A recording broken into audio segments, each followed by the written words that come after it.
So welcome to our second meeting of the Agreed Syllabus Conference. It's lovely to have you all here. Thank you all for making the earlier time. That's great. And we'll start just by going around and introducing ourselves, because I know not all of you, you just press continue to that to consent to record. I know not all of you have met one another, possibly. So we'll go around, we'll just say who we are, say your name, and you can say which group you're representing. So my name is Kaz, and I am working as the RE advisor to SACRE, so leading on the Agreed Syllabus review. Okay, Stuart, could you go next, please? Yes, I'm Stuart Dearlove, and I'm representing Humanists North East. Thanks, Stuart. Elizabeth? Elizabeth Bainbridge, and I'm representing the Diocese Church of England. Thank you. Chris? Chris Hudson, Diocese Church of England. Thank you. Ted? Representing the United Reformed Church and the Baptist and the Methodist Churches of Senia, North East England. Great. Thank you, Ted, for representing the non-conformists. That's fab. And Joyce? I'm Joyce Miller, and I'm representing the Buddhist communities. Thank you. And Dave, do you want to introduce yourself as well? Yeah, Dave Cookson, Secondary Commissioner with the local authority, and I support Kaz on SACRE. Great, thank you. And just for the purposes of the recording, this is our second meeting of the Agreed Syllabus Conference on the 22nd of March 2021. Okay, so welcome everybody. So I'll just go through the agenda. As and when, if you would like to speak at any point, just do pop your hand up or type in the chat and we'll do that. I'd like as much input from you as possible. So apologies, I've had apologies from Deanna Vandervelt, who's unwell today. So, but I haven't had apologies from anyone else. So we may have a couple of latecomers and hopefully they'll be able to join us in a few minutes. Okay, so the next item on the agenda was to just look at the minutes from our last meeting and review those and approve them. So that was the meeting held on the 22nd of February. Andrea sent them out shortly after the meeting alongside the PowerPoint that I'd shared. So are there any sort of revisions or queries about the first page of those minutes? Yes, Ted. Item 4, was the core report referred to there, the September 2018 report? Yes, yeah, so the fifth bullet point down, yeah, that's that. Okay.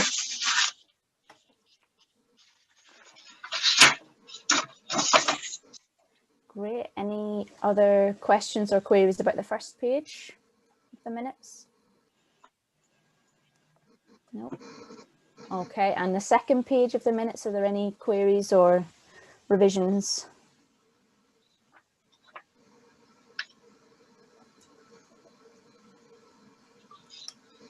Okay, so are we happy to take those as an accurate record of the meeting? Mm-hmm. Yes. Yeah, great, fab. Okay, thank you. Okay, so last time, obviously, I'd gone through all the sort of developments and changes that had taken place and then presented the options going forward in terms of either we keep what we currently have, update what we have, write something brand new, or purchase something. And at the moment, we're in the review stage. And as we finish our review, then we'll make a decision about how you will make a decision about how you want to move forward on that. Okay. Are there any matters arising from those minutes?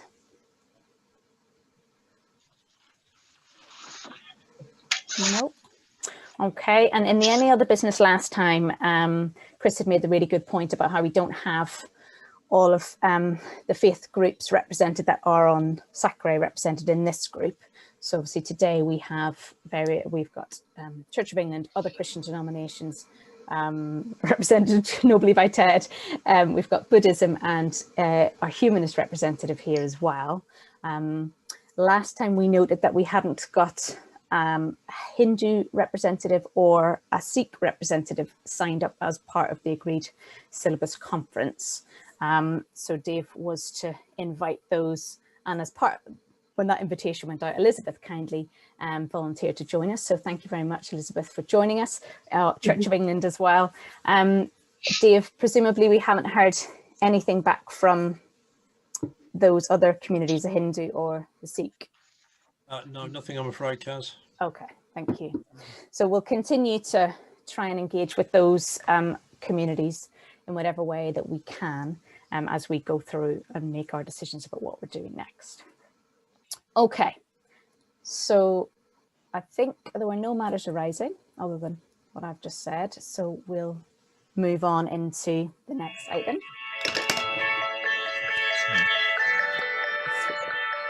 Sorry. No problem. Okay, so the next item was just an update from me really on what I've done since our last meeting. Last time Mariam had asked a really good question about timescales and so on, and I had given a nice vague open answer on that, in that this is a really big piece of work, and also just for those of you who aren't aware that I only work for Northumberland for 1 day a week. And so progress between meetings, if we have monthly meetings, is not going to be vast, in that I've got probably 2 working days after the meeting and before I need to write the agenda for the next meeting. And by the time I get to the next meeting, I've only had 3 to 4 days. And that's just to give you context, not to sort of say, oh, I haven't done anything, but to give you the context of how progress will go in terms of that. So since the last meeting, I've had a meeting with Catherine Wright, who's the CEO of Cullum St Gabriel's, just to have a talk really with her about her experiences of agreed syllabuses and developing those, and her work with the Norfolk syllabus. I'm just really keen to hear from as many different people with different approaches as possible to try and get a sense of how others who've launched very recently have been thinking. So Catherine's thinking is very much along the multidisciplinary lines that I was talking about last time, thinking about couching questions not in terms of specific religions or worldviews, but around the disciplines. So the disciplines focusing on theology, philosophy, and human and social sciences. So we had a chat about that, and just on timescales to note that her review, that took 2 years from review stage to launch. So, and she was working more days than I am. So we're not that I'm saying it's going to take us, we're going to be here in a decade's time, we'll be ready to launch, but just to have that sense of wanting to get it right. And that's what we'd all agreed last time, that we would rather get it right for our schools than rush something that isn't necessarily what we want. I've also attended various Cullum St Gabriel's in conversation meetings just to get a sense of what the research is at the moment in RE and what people are doing. So I've attended one on challenging knowledge in RE with Stephen Pett. Dave, don't worry, I can send you all the details of these later if you're trying to scribble it all. And again, he was thinking about multidisciplinary lenses and how to really challenge young people in the way that they're thinking. I've also attended the recent one on teaching Islam as a worldview, and thinking about using a worldview approach, a sort of lens approach to our RE. I've also recently joined ARIAC, which is the Association of RE Inspectors, Advisors and Consultants. Thank you, Joyce. And I attended a recent webinar that ARIAC ran on creating an agreed syllabus. So that was perfect timing for me. So it was really good then. And I met a number of advisors from across the country there who are sort of in the same process as we are, some of whom doing it for the first time as well. And that was really helpful just to hear a little bit about the processes and the thinking, and from someone who's done it a number of times, critiquing his own work and thinking about what he would have done differently the next time. So that was really helpful. Also, and I'll tell you more about this in the item on this about teacher consultation, but I've spent a lot of time since last time talking with teachers. So I've had some one-to-one conversations, one with a head teacher and another with an RE lead, both in one in a community school, one in a Church of England voluntary controlled school, so different contexts, but both using our syllabus. As well as I held our first network meeting for primary and first school teachers last week, and I've had some feedback from the teachers that attended that And I've got another, I've got a middle school network on Wednesday of this week, so I hope to hear some more then. And I've got a number of teachers now signed up to be in a working group, which is brilliant. So there's a bit of energy coming, which has been lovely. I've also worked on developing the questionnaire that I talked about last time. And I've shown that to a few teachers and they've sort of tweaked it and so on, just in terms of getting the information that we really want, with a focus on yes, no answers is what they felt would be more likely to get responses. And then I've spent time contacting and arranging meetings for the next few weeks with various teachers and so on, including Maddie, who's our special school representative, who's co-opted onto the SACRE, because we'd noted previously that special schools are not mentioned in our syllabus. And that was something that we really want to address. And actually one of the members of staff who came to the primary school network was from a special school. And she also noted that special schools are not mentioned. And that was her key feedback about, you know, so she has students, for example, who are who are teenagers who are working at Key Stage 1 level, and they will stay at that level maybe for 4 or 5 years.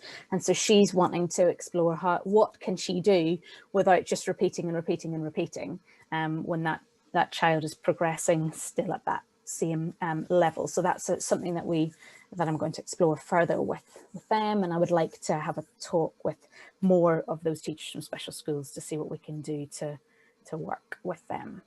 And some of that will obviously be probably guidance and support resources rather than in this syllabus as such, but I think that is something that's really important, and I think we need to have something in the syllabus that notes that special schools exist and that RE happens in special schools and that the SACRE is supportive of that and so on. Okay, so that was all of those things that I've been doing, and I was going to show you just the questionnaire and where we've got to, because the last time I showed you was very sort of my just initial thinking, and then this one now has gone out to some teachers. So I'll just share my screen. Hopefully all the tech will work for us. And this is not in exactly the format that it will go out. It'll go out as a sort of Survey Monkey or a Google form or something like that. But these are the questions. Can everybody see my screen? Yeah. Yes. Thank you. Okay, so our first one was just really to find out whether they're using the aims on page 8, which basically the whole of the syllabus is based on those aims. And so if they're not using the aims, that I'd like to really know what they are using. And then question 2 is, how easy do you find it to use and plan from? Because if the answer is that our teachers aren't finding it easy to use and plan from, then we need to think about that, how we're going to address that. Something that Chris had pointed out last time is that there isn't any sort of, in the support materials, there isn't any sort of curriculum overview or exemplar plan or anything like that. So, and that was something that some of the teachers at the network, all of the teachers at the network mentioned. And so we thought we could put in a question about that. Would a planning process or an exemplar overview be helpful to you? So that's question 3 and 4. Are there any comments on any of those? Joyce? Well, just for clarification, are the aims not statutory?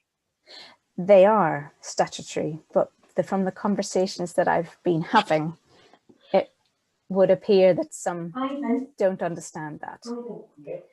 So yes, so I'd like to sort of know what's happening.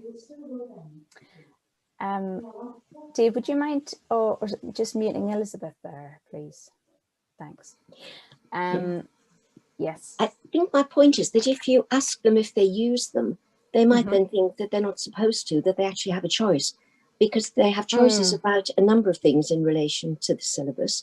But it might be worth trying to rephrase that in some way, so that it doesn't look as if it's an optional extra to use them or not. So perhaps something like, how do you use or them? do you like the aims? Are the aims helpful? Are they helpful? And how far do you use them? Because you want helpful information for you in your process of reviewing, don't you? Thank you, Joyce. That's really helpful. So do you like the aims and do you find them helpful?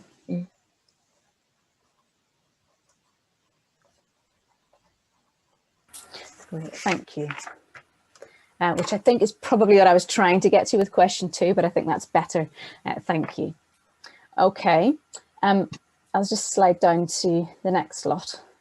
So do you use the units provided? So that's the non-statutory section. So I want to sort of know, are they using them? Are they not? From the networks, actually, and I'm probably really going into the next item, but I might as well talk about it now. A number of them were saying that they use other things like Twinkle, Discovery RE, Cornerstones, and they're not using those units. So it would be helpful to know what they're using and why what is it about the units that they're not finding is meeting their needs.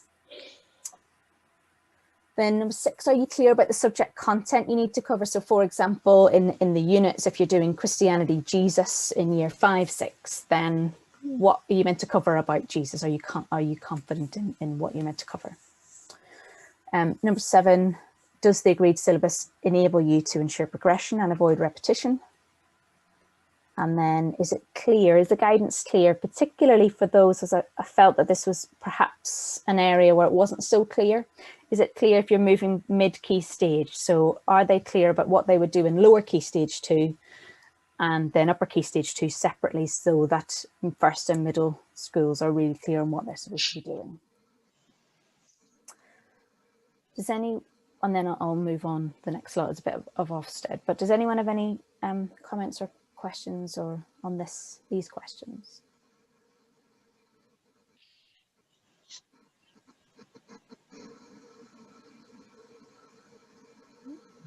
Okay, and I'll send these out to you later as well, so you can email me and whatever. Then the teachers that I was talking to were very particularly concerned about a deep dive in RE and their supports with that and how to articulate, and they felt this was a good question to ask. Does it enable you to articulate your intent for RE? Is it easy for you to do that? And then the next question about implementation, does the agreed syllabus support you adequately with the implementation of Great RE and to measure its impact? So that's the sort of the 3 I's of Ofsted that we talked about last time. Okay. And then we talked about assessment last time as well, and I talked about how the QCA levels from year 2000 were really scrapped in sort of 2015 really, and our new syllabus in 2016 that went out still was based on those, and how that really does need to change now. And there are also some age-related expectations in a sort of appendix. I'd really like to know whether schools are using those, or what they are. If not, what are they using? So that we can just think about that and how we would support with assessment, particularly progression moving forwards. And then some general sort of free text at the end. What do you like? What would you like to keep? What changes would you like to see? And then a space for anything else that hasn't fitted into the questions above. Is there anything else you'd like to share? Okay, are there any kind of queries or questions or comments on any of that? Yes, Ted. Item 12, you've got the question there, what would you like to keep? Should the question not be, would you like to keep the current agreed syllabus, rather than what would you like to keep? I suppose I'm going from the standpoint of there will need to be change because of the number of changes that have happened both in education and in the RE world. So for example, to reflect the Ofsted's priorities, to reflect the core reports, those sorts of things that aren't currently reflected. So I suppose I'm sort of working from the assumption that something will need to change. And so I'm asking them what of it would they like to keep. Do you feel that's a wrong assumption, Ted? No, that's fine. Okay. Okay. Well, I'll send this out to you, and then you can have a further think. And if anyone has other things you'd like to sort of share or query, that's absolutely fine. It hasn't obviously gone out yet, and it won't go. We planned anyway to wait until after the Easter holidays, and giving schools obviously a chance to, because when we first started this, they were only literally going back in for full reopening and so on. They've had a lot of disruption and so on.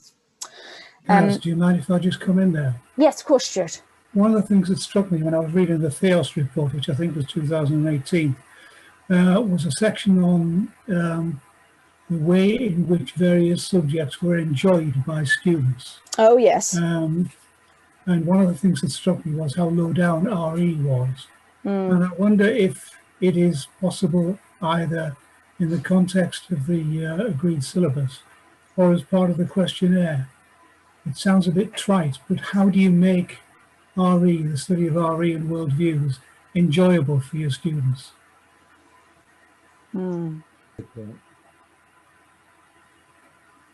Sorry, a bit of a conversation stopper there. Yeah. No, I was just writing it down to think about. Yeah, how do you make Starter. yeah, exactly.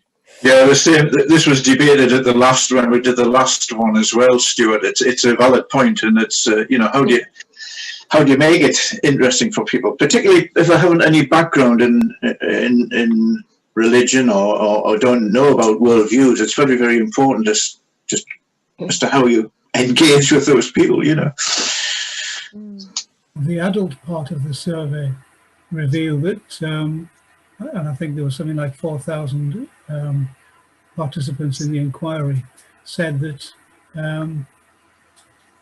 RE, the study of RE, was almost of least relevance to the students, and the basic theme of that section of the report is about enjoyment. So they're asking students, which subjects do you enjoy most? And subjects like science got an enjoyment quotient of something like 47%, whereas RE was only undermined by citizenship, drama, and one other subject. I can't remember which one it was. But I just wonder if in the context of representing the agreed syllabus, whether we can do anything to help schools and teachers help their students to enjoy the subject and to be enthusiastic about it. And that's absolutely what we would all love. Sure, thank you. That's really good, a really good point. Joyce, were you gonna? I felt like you were maybe going to speak. I was taking us. I took the screen share away so we could see one another and have a better conversation. But I think Stuart's absolutely right. Those two YouGov surveys about adult and pupil views on RE were absolutely devastating. And when I was on the commission, Caroline was one of the teachers who brought our pupils to give evidence to us. And that was one of 5 days we did around the country. The fact is, there's a huge amount of fabulous RE going on. There are millions of ideas about how you make RE interesting and relevant for children. But still, we are at the bottom of virtually every opinion poll you can come up with. And that's a real mismatch. So support for teachers, there's loads of stuff that people like Caroline can do when she meets with teachers. But it's having enough specialist teachers, I think, in schools, and there's a huge lack of that. More RE is taught by non-specialist teachers than almost any other subject, 4 times as many as history, if I remember rightly. We need far more supportive head teachers who will prioritise religious education. There are dozens of things structurally that are wrong with RE. So there are wonderful ideas, but it's finding the money and the support and teachers being confident and competent enough to be able to manage all of that in the classroom. Thank you, Joyce. Chris? One thing, sex education and music education are quite similar in RE, in which teachers are nervous of using either getting too sensitive or having their own lack of competence in the classroom, which means that sometimes music education and sex education are not done very well. You get the bare minimum done by people who are nervous of getting it wrong. And we need to be able to provide aims, objectives, guidance, lesson material that boosts teacher confidence to use their own natural creativity to do this well. Yeah. Well, we've talked on occasions about this continued personal development as well, Chris. You know, how much time is allocated to teachers to actually give them that confidence, you know, because they certainly need that. They need that support, and I get a feeling, I'm not sure that there's enough effort going into that, just reading between the lines and listening to various people. So that's where there needs to be a lot of help and support and encouragement, I think, for people who are nervous about presenting these messages. Yeah. So you mean staff training, Ted? Sorry? Do you mean staff training, that we need more staff? Yes, training? yes, indeed, yeah. Yeah. I think that's something that we as SACRA need to prioritise. You know, once we've got this process well underway, and we have done some, but I think one of the things that will come out of the work that Kaz is doing with the different age ranges is the need for more CPD. And I think it's important on those as SACRA to ensure that we can try and provide that to them, because in an awful lot of schools there will be single person departments, so departmental time sort of is theirs to do with as they see fit. So if we can provide some of the structure and the links to the right places to go and seek that advice, then I think we'd certainly be helping them out a great deal. Thank you, Dave. Yeah. Okay. So I'm just trying to decide where we go from here. I absolutely agree in terms of CPD and support. I suppose at the moment I've been kind of trying to listen to teachers and listen to what support they've had before.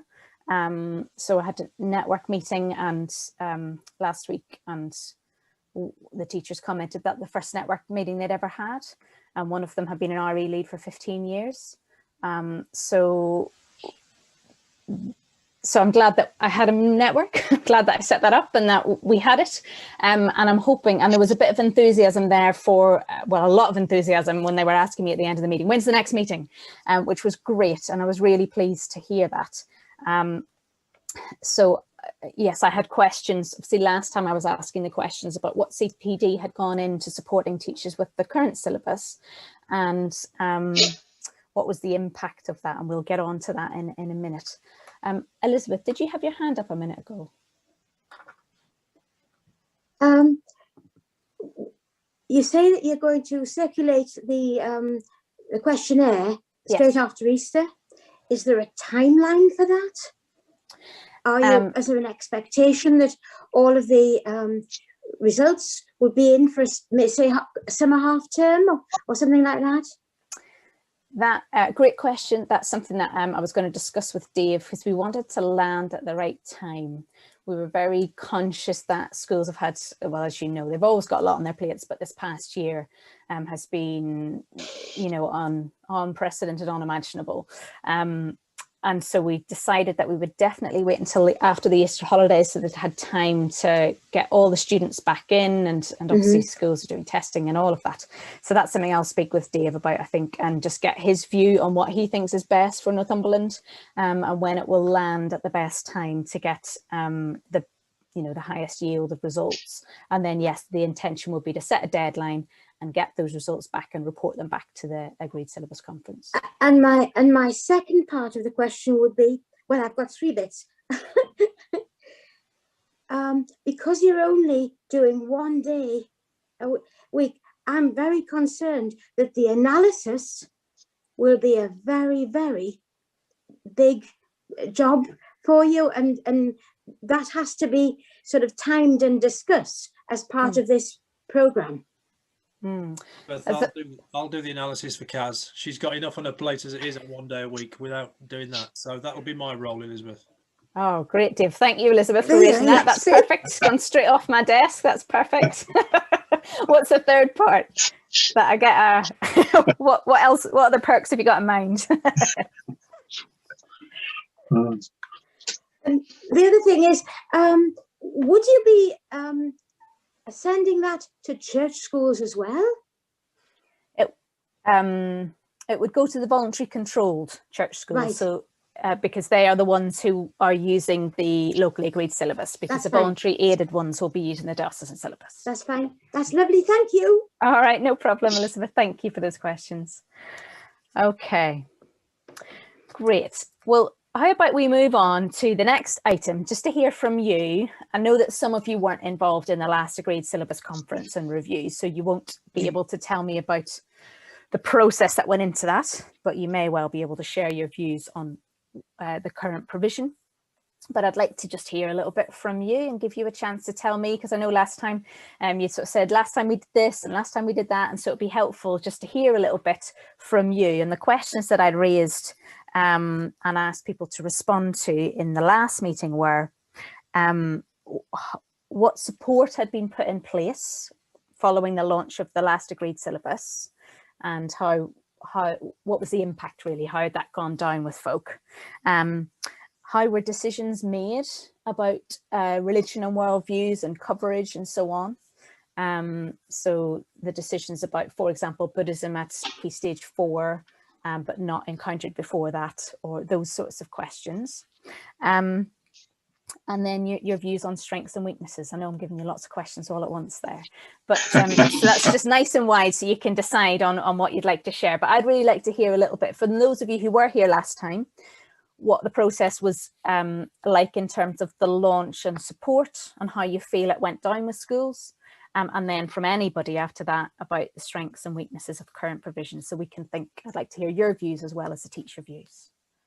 Okay, who'd like to start us off?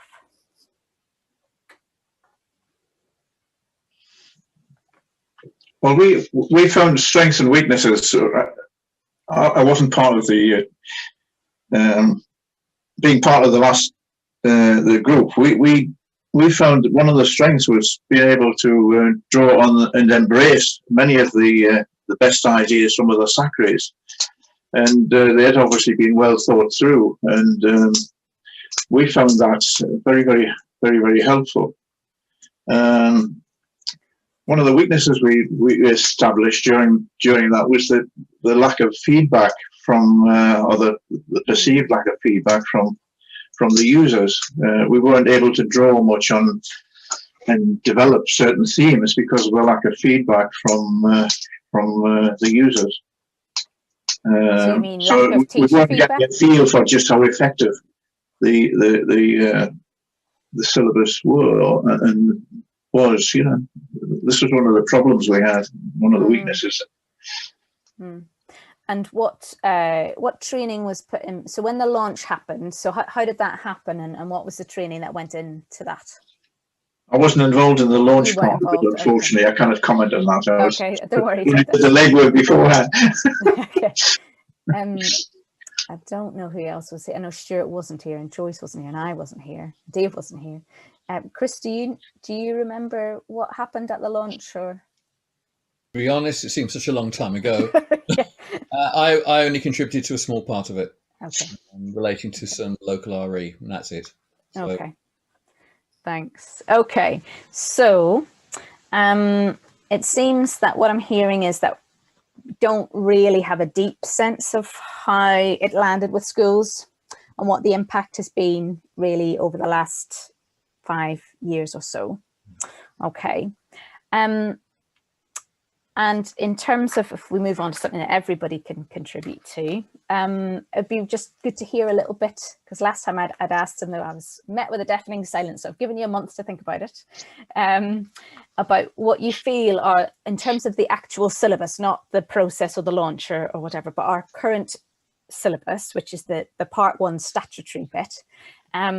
What are your feelings about strengths and weaknesses? Chris. I was struck by reading through it again how much it doesn't promote positive dialogue between those of different faiths and beliefs.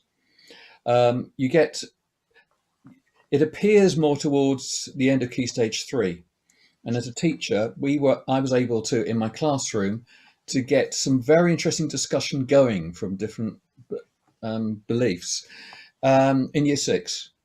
And I really think we should be encouraging children and young people to talk about and discuss their beliefs with each other.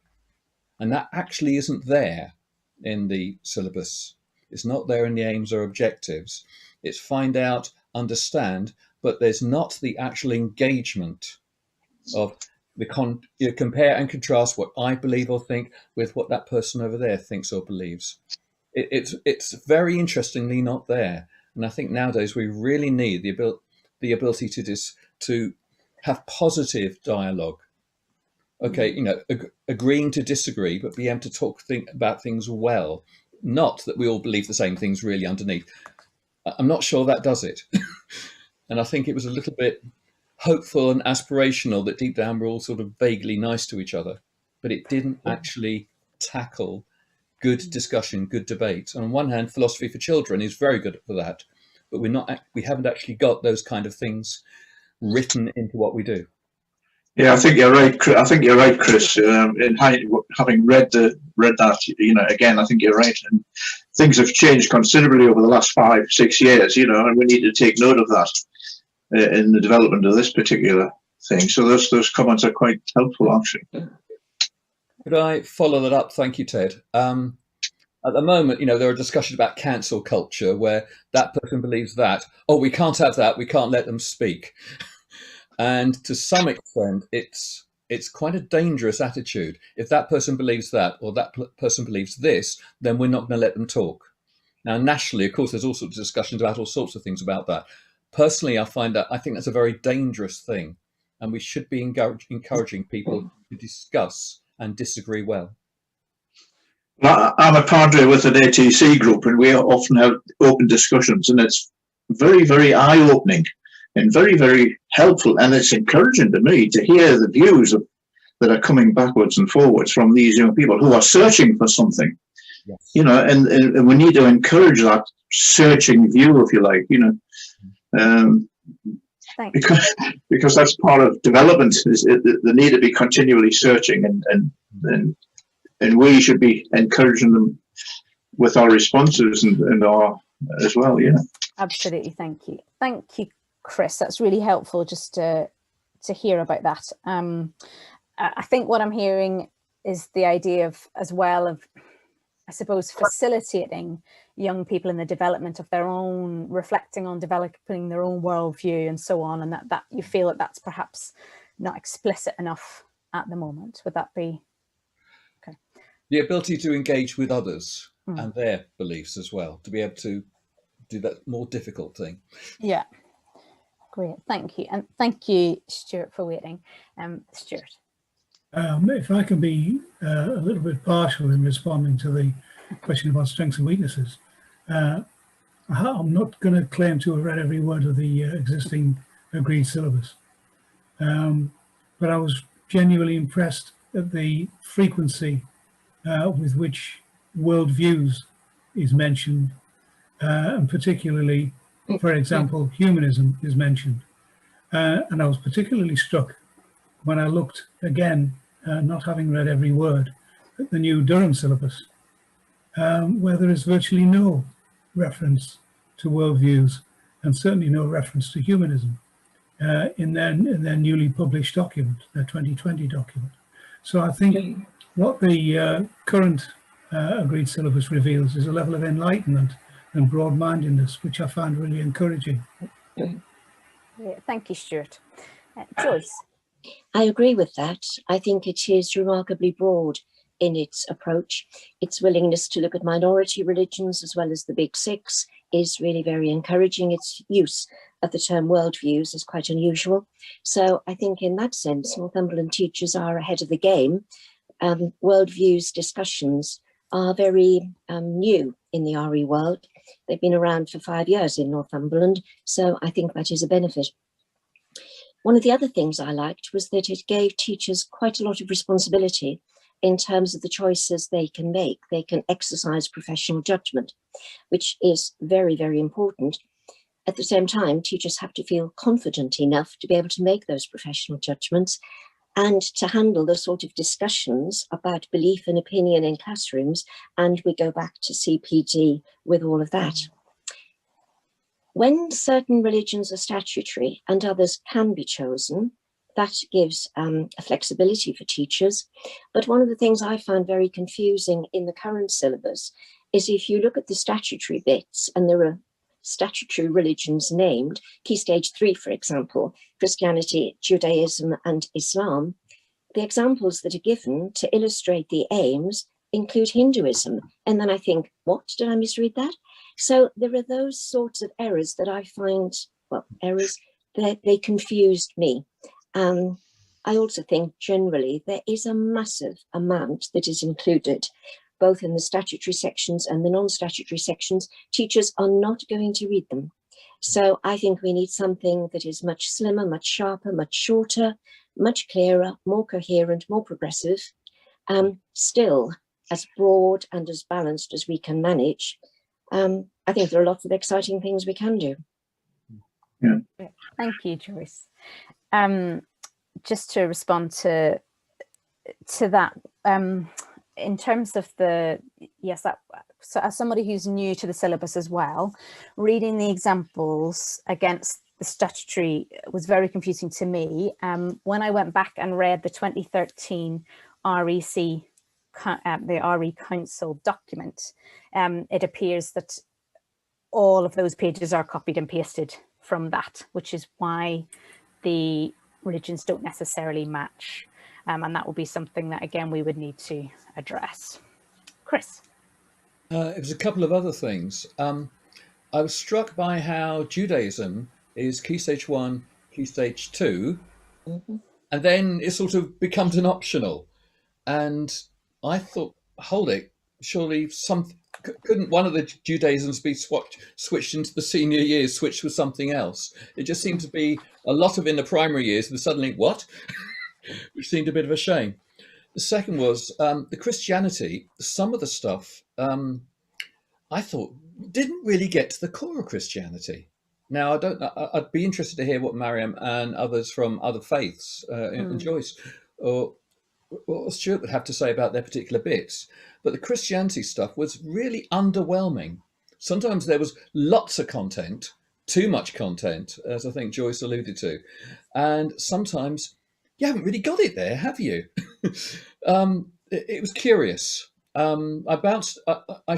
took a couple of units and showed them to one or two other people, and they thought, and they bounced back to me, where's love? There were certain fairly key Christian ideas that weren't in there, which was puzzling. Okay, thank you. That's a very good point, and that's something we will definitely take. Just put your hand up for a second. Having read it again recently, there are things that we obviously missed that could have been picked up the last time. And there's always room for improvement. But I'll take the point you're making, Chris. Having read it recently, it is underwhelming in many respects. Elizabeth, is that a hand up? You're just on mute, Elizabeth. Elizabeth? I'm agreeing with all of the bits the 2 points that I'd like to go back on slightly.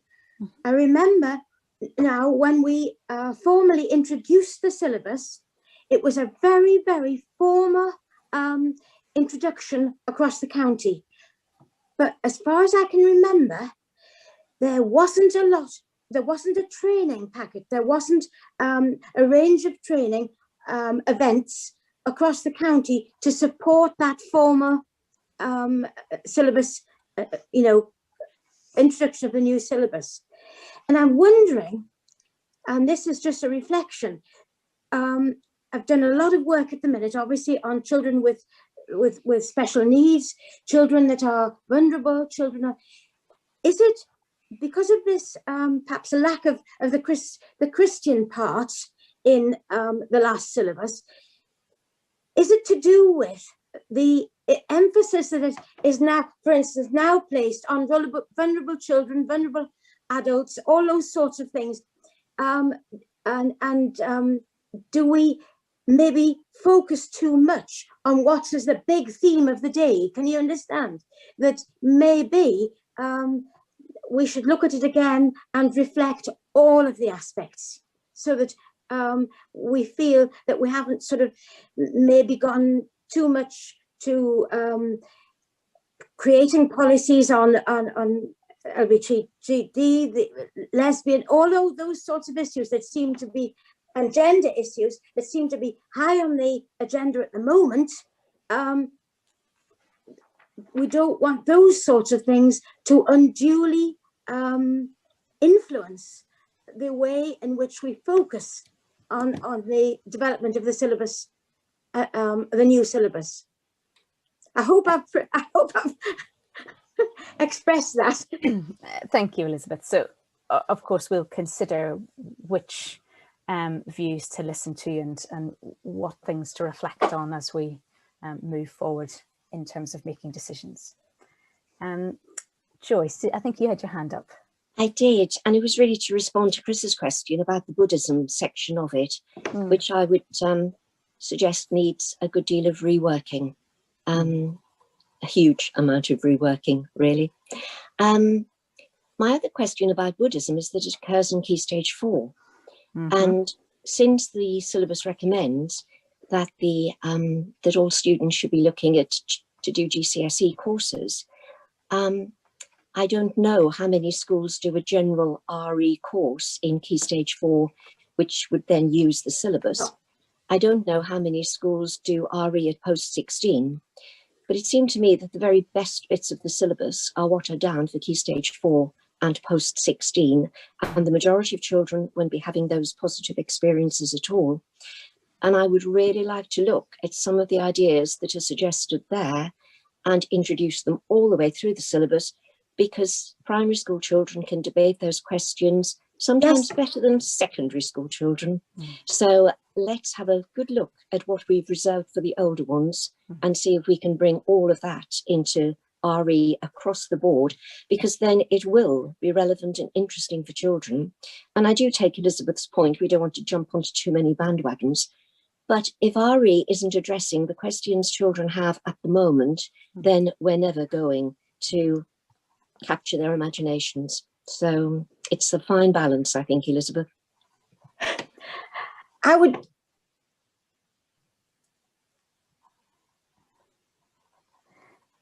Okay, thank you, Joyce. Yes, absolutely. The reflections that Buddhism was the one that I drew attention to because it was the one that was most confusing to me. Given that, yes, the suggestion of doing a GCSE course, which I absolutely agree with. However, how Key Stage 4 pupils are meant to encounter Christianity, Buddhism, Islam and Sikhism is confusing. And given that RE courses will only cover the GCSE course will cover 2 of those.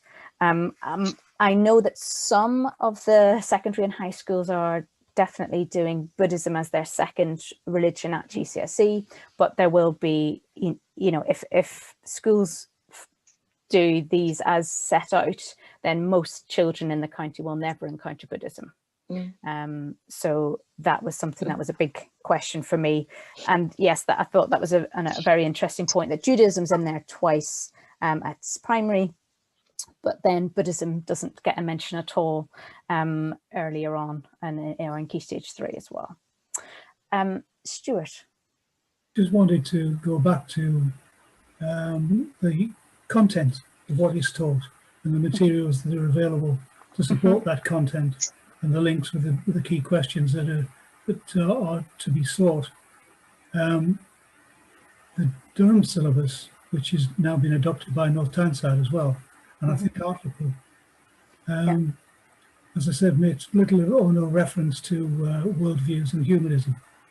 So what Northeast Humanists have done is to produce additional guidance for humanism, of which that's the front page. It's a relatively short document, but it covers all 4 key stages, and really links the key questions, the key stages, with the content and the materials to support the teaching of those materials. Now, if it's of any help, and I'm not, pushing it unduly, put it that way, if it's of any help, I could send that to you, Kaz. You can have a look at it and see if you think, in the context of redrawing the agreed syllabus, it would be of value either integrating into our new syllabus, or, as we've done with the Durham syllabus, put it in as an appendix. Thank you, Stuart. Yes, I have seen that. Just for full disclosure, I'm a member of Durham Sacre, so I have got a copy of that. Thank you, and I will Have my comments been out of place? I would say it's a little unfair to suggest that humanism is not included in the Durham Agreed Syllabus. But we can have that debate another day. Let's focus on Northumberland. Okay, great, thank you. That's really helpful just to get a good sense there. So about dialogue, that we're impressed that in some ways it's forward thinking with the idea of worldviews in there, and it's broad in its approach. However, that comes with the accompanying, what I have been hearing from teachers is them feeling at sea, because there's so much choice and there's so much that they're struggling with what exactly they should be doing at times. And I'll give you a little bit more on that in a minute. What we need is something clearer, sharper, shorter, progressive, and all of that. And thank you for engaging with that question as well about the placing of the religions as they are, and we can that's certainly something that I would want to have a longer discussion with members about, and what approach we would take. And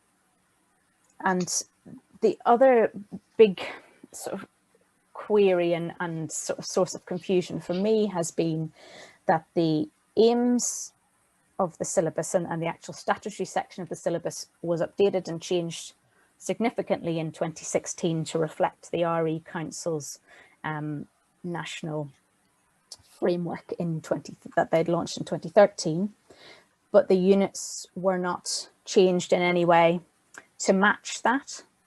And I think that is potentially where some of the confusion for teachers lies, is that the units do not, certainly not explicitly, fulfill the aims outlined in the syllabus, and teachers are therefore juggling with two different sets of information. And we all understand the difference between the syllabus and the units, but for many teachers they will go straight to the units as the syllabus. And so our issue here is significant in that there are 200 pages of units that teachers are going to that arguably do not fulfill clearly the aims that we've set out in the statutory section. Those units, as far as I'm aware, certainly haven't been updated for more than 10 years. I don't know how much before that 10, because they were written for at least the 2010 syllabus. I don't know if they were written for a previous syllabus before that. So that's something in terms of, and we've had two faith representatives here already saying that the content does not, isn't fit for purpose as far as they're concerned in terms of representing the faith that they, or the tradition that they follow. So that's something that I think will require some significant work. But that obviously is the non-statutory section. We need to get our statutory stuff sorted first, and then the units will flow from that. But we've got, I think you're hearing that we've got a journey ahead of us in order to move forward. Okay. And unless there's anything else on that, I was just going to move on to our last item. Okay, so teacher consultation I've sort of alluded to, and this is in very broad brushstrokes, and I've got much more coming up, and ultimately I'm going to form a working group, but I think we need to have a better sense of what we're looking for before we can begin to do any sort of actual writing, or making, we've obviously got to make a decision on what we're doing. But in terms of the consultation so far, at the network, I heard loud and clear that they found it quite difficult to use, and were a bit overwhelmed by it. They didn't really know where to start. So a number of them who were either new to the RE lead role had been landed with it, in their words, not mine. But they didn't, you know, it was just overwhelming, hundreds of pages. So there's 3 sections and what, more than 300 pages, getting up to 400 pages, and they didn't really know where to start. The significant repetition in the units, in that the same activities are listed all the way through. So year 1, year 4, year 6, Christianity activities are very similar. And then the other faiths that are not Christianity are, the units are written together, reception up to year 1 as one unit, and then year 5 to year 8 as another unit, which again, you know, even if you're not from an education background, the difference between a 4-year-old and an 8-year-old in terms of what they should be accessing will be different.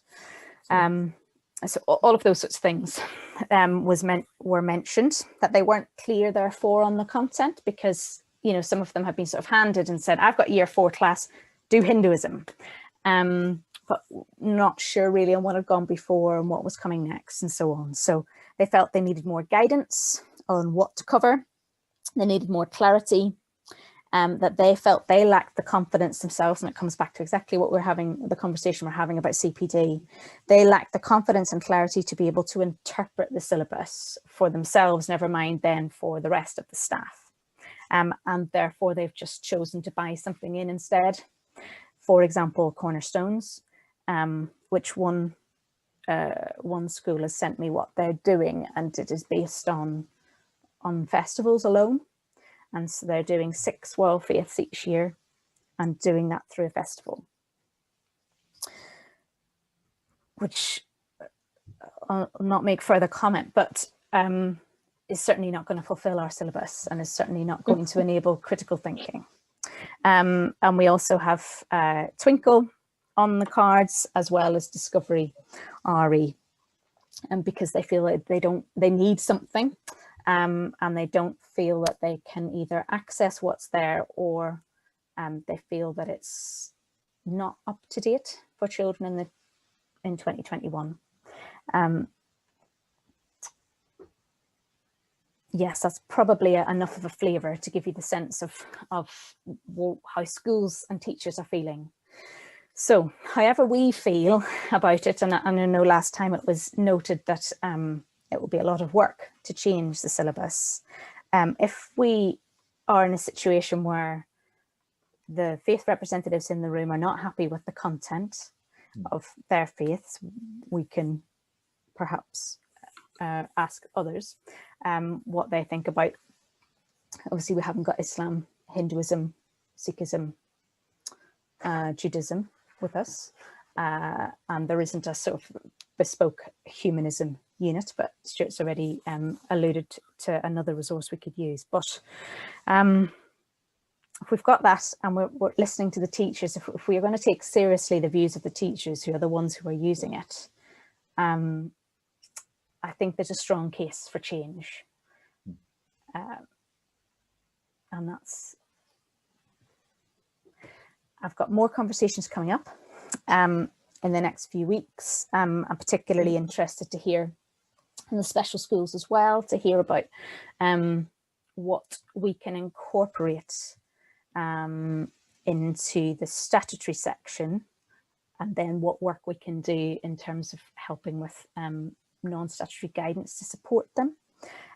One of the issues I'm having in terms of teacher feedback is that I'm just not getting anything from the secondaries. I've got one secondary colleague who's willing to talk to me, which is fab, but I haven't had anything from anybody else. So in order to, I don't want to make assumptions about why that might be, but the one person that I have had contact with was someone who was concerned about the number of hours outlined, which obviously a syllabus cannot dictate how much, but can recommend. But they are concerned about the recommended number of hours because they know that they don't get anywhere near that at Key Stage 4, for example. And I'm wondering whether that is why colleagues aren't perhaps forthcoming, because the provision isn't what it should be, perhaps. So if any of you do, if any of you know any of the RE leads or know staff in secondary schools, that you could just give a little nudge just to get in touch in a non-judgmental, non-threatening way, that we can have a conversation. My background is in secondary. I know how difficult it is sometimes when you've got to fight for your subject, well, both primary and secondary when it comes to RE. But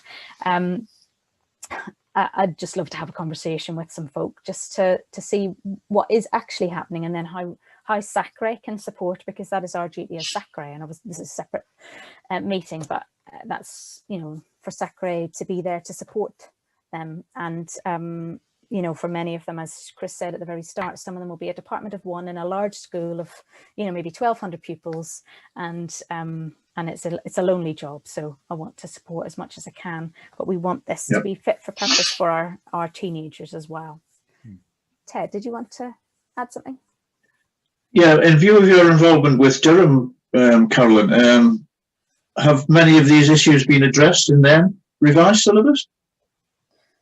Have they had similar feedback? Have they been? Have those the feedback from the teachers? Have you had any of that fed into your revised syllabus in Durham? Oh, about finding it difficult to use and so on. Yeah.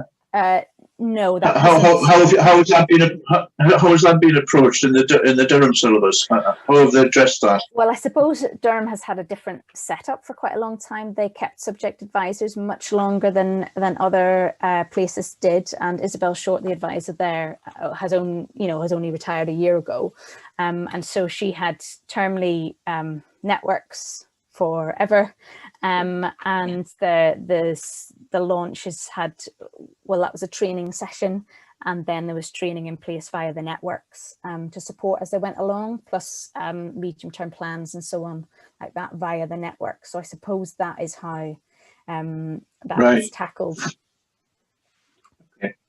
So that absolutely is something that we need to be considering about, because, you know, we can spend all this time creating a new syllabus or an updated syllabus, but if as you say, if it's not supported with the teachers, then it's not going to have the impact that you want it to have. Chris? Okay. One learning curve we've all been on in the last year is being able to use this for meetings. And it could well be, because Northumberland is such a big area that this technology that we're all becoming more conversant with is going to facilitate much better continuing networking and CPD than we've had before. It could be that this is a good chance. If we're going to bring in something new, we've got the technology now to do it that we didn't have before, which is quite an encouraging thing. Thank you, Chris. Joyce, is that a pen up? Last week I did a training session for North Tyneside teachers on Buddhism, using this very medium, in which I learned a lot, so it was good for me. Personally, I'd much rather be in a room with a group of teachers than on Zoom, but it's the best compromise at the moment. I've got two questions, and I'm not sure whether this is appropriate in terms of the agenda, Kaz. I've lost the plot a little bit. Go on, let's say any other business, go on ahead. Okay. The first is I once organised a agreed syllabus conference for pupils, for them to tell us what they wanted in an RE syllabus. And it was one of the best days of my working life. They were so good. And I know it's really difficult to get teachers out of school these days, but if they can bring pupils with them, it's sometimes a way of bringing teachers together, and you might just get two sets of ideas about what we might do. And my second is a question, because I know there is work going on by the RE Council, and Stephen Pett of RE Today is leading on writing resources based on the core report. I'm not certain when it's going to be published. I've heard summer, but it may just be worth hanging on to see what work is being done nationally in terms of where RE is going before we finalise anything for Northumberland. Yeah, thank you, Joyce. Absolutely.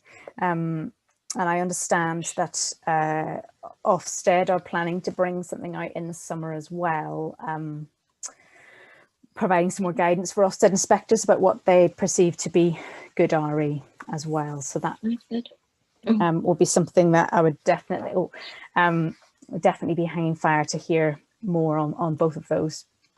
And I think it's unlikely that we will be launching anything before the summer anyway, but absolutely agree that we want, you know, as soon as you publish something, it's out of date very quickly, but we want to avoid that as far as possible.